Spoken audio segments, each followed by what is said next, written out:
สวัสดีครับนี่คือรูปหล่อพญาหมูพิษแผ่นดินพระนารายณ์อวตารปราบมารนะพี่รุ่นบุรพาจารย์ปี49เนื้อนวะหอมพันปีนะพี่เป็นหมูที่กำลังหายากนะพี่รุ่นแรกของปู่กาหลงนะพี่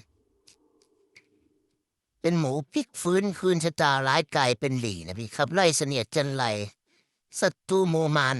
ออกไปจากตัวนะพี่หลวงปู่กาหลงวัดเขาแหลมแม่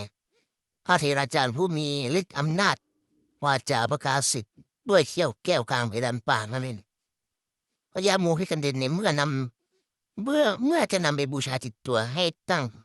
ใจให้มันคงแน่วแน่นะพี่นี่สร้างกำลังใจให้ฮึกเหิมแล้วภาวนาศรัทธานะพี่นี่ที่คล้ายกลายเป็นดีนะพี่นี่รุ่นแรกปี49ด้านล่างฝังตะกรุดนั่นอุดมวลสารผงพุทธคุณนะพี่นี่มวลสารอาถรรพ์ต่างๆไว้พี่นี่สวยๆพี่นี่นี่นะว่าลูกสนใจอินบอกติดต่อน้องได้ครับผมสวัสดีครับ